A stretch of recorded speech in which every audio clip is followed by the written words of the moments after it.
Mesdames et messieurs, au micro encore, Jacques Roger, j'espère que vous portez très bien. Nous parlons donc du Sénégal aujourd'hui. Le report électoral au Sénégal, conflit de pouvoir, manœuvre discret et dans tout ça, l'émergence donc de Ousmane Sonko qui est toujours incarcéré, disons de façon avancée. L'homme d'Ousmane Sonko plane encore sur ces élections. Le report donc d'élection présidentielle au Sénégal par le président Macky Sall marque donc la conclusion d'une lutte acharnée entre son cercle proche et Amadouba. Des barons donc du parti au pouvoir ont cherché à affaiblir le Premier ministre censé être le successeur désigné de Macky Sall en septembre dernier. Des figures telles que le ministre du Tourisme, Mam Mbaye Niang, ont discrètement agi pour désamorcer Amadouba, tandis que des alliés donc du président ont orchestré une mobilisation donc des députés en faveur donc d'une commission d'enquête indépendante. Les raisons derrière ce report sont multiples, avec des suspicions concernant les soutiens d'Amadouba impliqués donc dans la disqualification de Karim Ouad, potentiel allié de Macky Sall. Des inquiétudes croissantes au sein donc du camp présidentiel quant à la stratégie d'Amadouba ont conduit donc à la perception donc d'une victoire probable donc, du candidat de l'opposition proche du candidat de Ousmane Sonko. Des tensions entre le président et le Premier ministre ont également émergé avec des rumeurs de limogeage imminent. La situation complexe a suscité certains conseillers d'Amadouba à suggérer donc une démission volontaire, voire à explorer des contacts discrets avec le camp d'Ousmane Sonko opposé au report. Dans tout ça, avec la situation commence à devenir un peu explosive du côté donc de Dakar. Des manifestations à Dakar, arrestation donc des candidats de l'opposition, dont la très célèbre ancienne Premier ministre, Mme Aminata Touré. Le report donc des élections présidentielles au Sénégal suscite donc des conséquences majeures, plongeant le pays donc dans une période d'incertitude politique.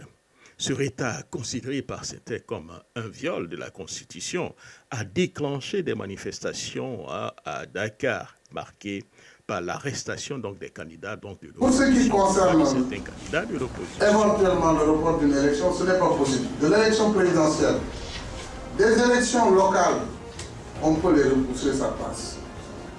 Des élections législatives, à la limite, ça passe. Puisque, bon, c'est toujours des députés, on prolonge. Mais le président de la République ne peut pas prolonger son mandat, c'est impossible. Et cette question avait été posée en 2006, je vous le rappelle, parce qu'il y a des gens qui agitaient aussi la possibilité pour le chef de l'État en 2006 de reporter un peu les élections et d'engager un dialogue politique avec l'opposition pour organiser les élections en 2009. Mais nous qui étions arrivés, lui avions dit que ce n'était pas possible. Il ne peut pas augmenter d'une journée son mandat, sinon le pays serait dans le chaos, puisque les gens ne le reconnaîtraient plus. Il n'y aurait plus d'autorité dans ce pays. À partir du moment où le président n'est plus reconnu, chacun fera ce qu'il veut.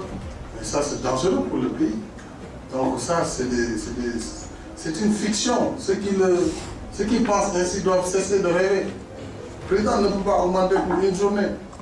Sauf si le Sénégal, on ne sait pas se trouver dans une guerre très grave.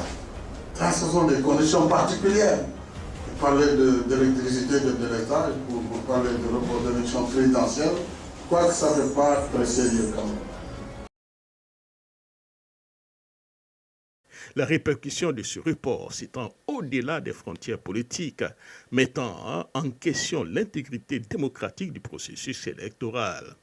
L'arrestation donc des candidats de l'opposition souligne les tensions croissantes et soulève des préoccupations quant au respect des droits civiques. Alors,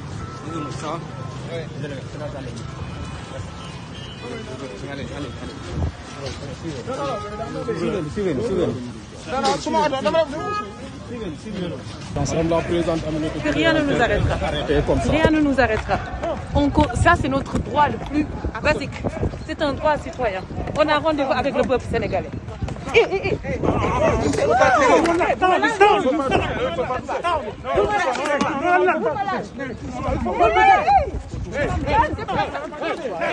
Cette situation instable souligne l'importance très importante, pour ne pas dire cruciale, de la stabilité politique pour le Sénégal et suscite des interrogations sur la voie à suivre pour établir la confiance dans le processus électoral.